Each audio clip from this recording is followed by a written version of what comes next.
Welcome back to the next video, everybody. Before we apply a lot of what we've learned to the theory of L functions and Euler factors, we're going to do some generalizing. We're going to talk about cusp forms and Hecke algebras over more general rings, and we're going to set up the Q expansion principle as well. So this will be the first of two parts.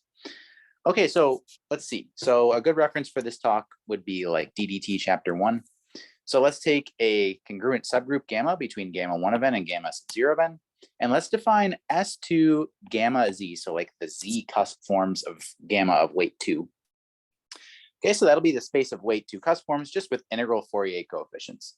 So whenever you write down the Q expansion for something in here in S2 gamma Z, you find that all the Fourier coefficients are integers. We saw in Theorem 5 in a previous video that if you take S2 gamma Z and you tensor up to C, you just get S2 gamma, the space of all weight 2 cusp forms for gamma. Okay, so this motivates the following definition. If A is an arbitrary ring, let's define S2 gamma A to just be S2 gamma Z tensored up to A.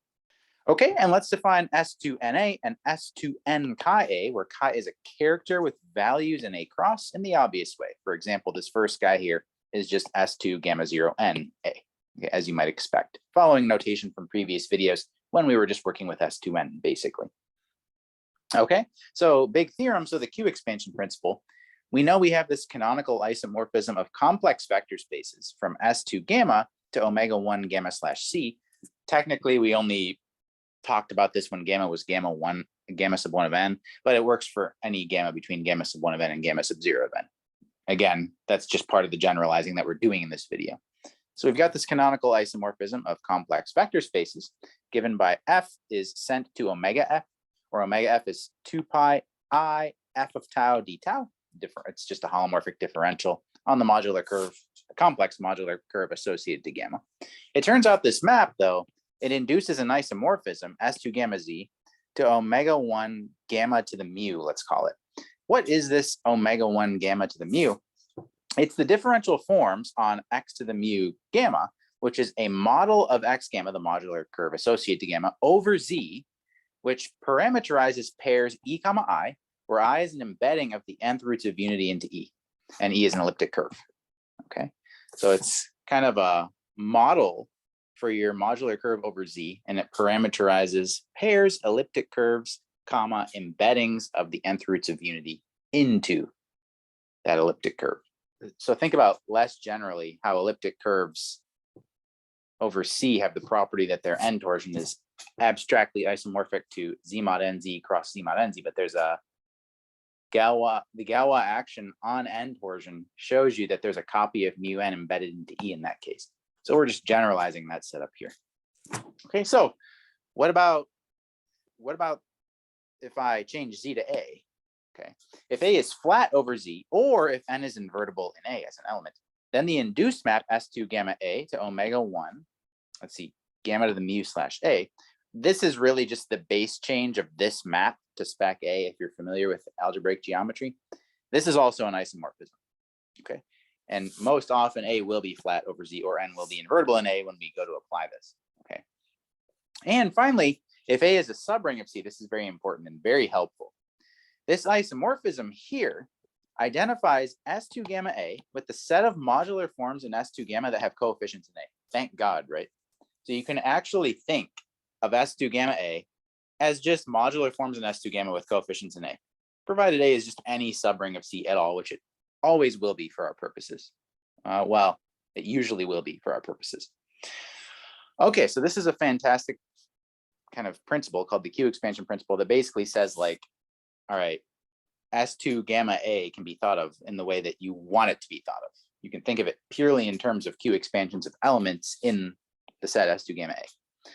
Okay, proof. So C diamond M, section 12, or CAT's p-adic properties of modular schemes and modular forms. That's in modular functions of one variable 3. You've seen the modular functions of one variable books pop up a lot in my talks. And again, I think you should probably just have all of them for reference purposes. Okay, can we generalize Hecke algebras at all? Sure. It follows immediately from the formulas for the Hecke operators acting on Q expansions that we talked about several videos ago, that the Hecke operators TP, and in fact just the Hecke operators T sub n, leave S2 gamma Z stable, as well as the subspace of S2 gamma chi of those forms with coefficients in Z adjoin chi. Okay, So Hecke operators are leaving this kind of basic space stable like we want them to. You can check readily that, well, in fact, using the Q expansion principle, and this is done in Diamond Imp section 12, that the diamond operators preserve S2 gamma Z as well. So not just the Hecke operators, but the diamond operators preserve S2 gamma Z. And so this space S2 gamma Z, this kind of base space on which everything is based, is preserved by all Hecke operators. If some people call diamond, just if you haven't realized so far in my videos, some people do call the diamond operators Hecke operators as well. Let's define T sub Z to be the ring generated over Z by the Hecke operators T sub n and the diamond operators diamond of D acting on S2 gamma Z in the usual way that we talked about many videos ago. Okay, this is actually just the usual Hecke algebra that we talked about in my Hecke algebra video. More generally, if A is any ring, let's just define T sub A to be the A algebra TZ tensored up to A.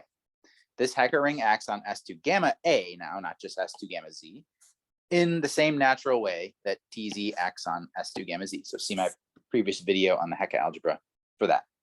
Okay, and so we'll end by just briefly introducing the Gorenstein property, although we won't be highlighting or emphasizing the Gorenstein property in our proof of Fermat's last theorem. But in Weil's original proof, the Gorenstein property was a huge deal.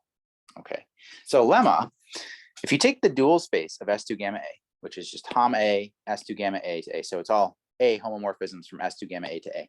This is a free TA module of rank 1. And so if you specify, you find that S2 gamma is a free TC module of rank 1. And in particular, this tells us that TC is Gorenstein. In other words, the dual of TC is isomorphic to TC as TC modules. Hom C TCC is isomorphic to TC as TC modules. Okay, so I'm going to have a whole chapter in my notes coming up, chapter 10 on the Gorenstein property. So you can wait till then to hear a lot more about this, but this is a very crucial, important property. This Hecke algebra being isomorphic to its own dual as modules is very important. Okay, although again, not quite as important to us. In fact, it will fall out of what we do kind of as a corollary, whereas in Weil's proof, he needed to prove that various Hecke algebras were Gorenstein to actually proceed. And that gave, that was difficult to do. Okay, so I'll do a part 2 to this generalization stuff next time. And so thanks for watching, and I'll see you then.